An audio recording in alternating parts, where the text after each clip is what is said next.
So your big recommendations for this review, or what you would hope to get out of this review, are improvements in transparency and communication. Can I list them in order?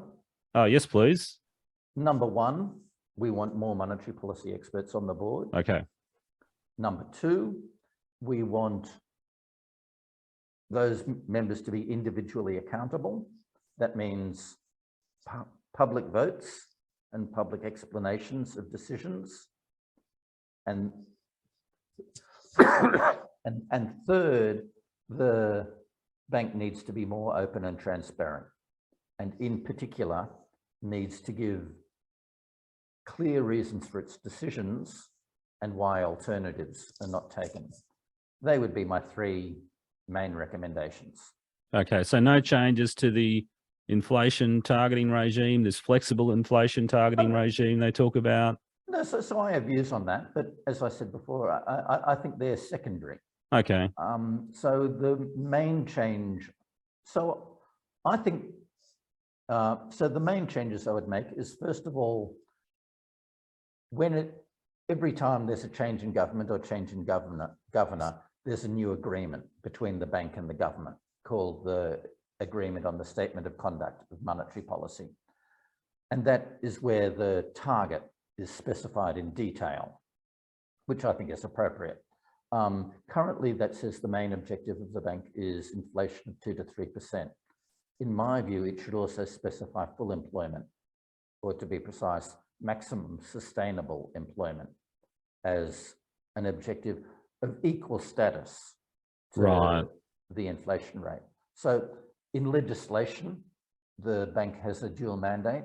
That's not reflected in the Agreement on the Statement of Conduct. And I think that causes a lot of confusion. People think that when people read the bank's explanations of what it does, they often think that the bank is an inflation nutter, which it's not. It takes its unemployment objective very seriously. But it does it in this vague way. It calls it flexible inflation targeting. It should be specific about what flexibility is required and what isn't. There would be other changes, but that would be the main one I would make. Do you think there'll be any changes to that framework? There seems to be a view from the RBA and I guess from others that the inflation targeting approach seems to have worked pretty well in keeping inflation low. Yes. over the last few decades. I mean, you mentioned, but there is that issue of at times it might have meant we had higher unemployment than otherwise.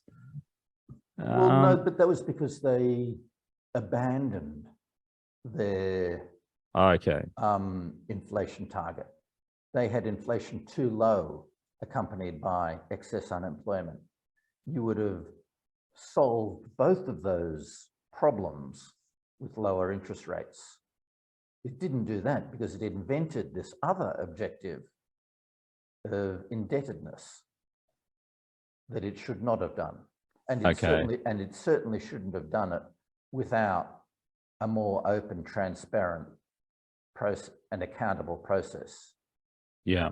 So it sounds to me. So I think the main proposal for a change in the framework is for nominal income targeting, which Warwick McKibben and Steve Kirchner and numerous other monetary policy experts think would be preferable.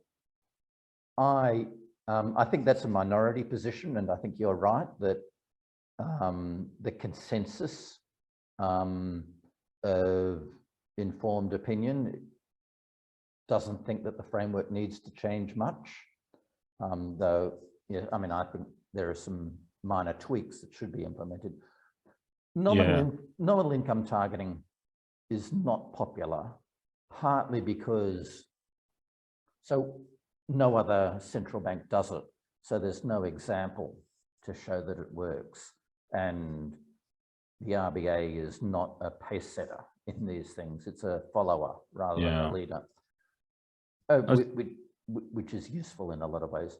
But also, the American literature on nominal GDP targeting I mean, phrases in terms of nominal GDP targeting, which would just be inappropriate for Australia because we have such volatile terms of trade.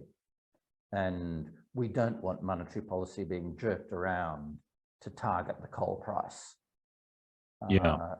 Which just would mean big dislocations for most households for not much apparent benefit. Yeah,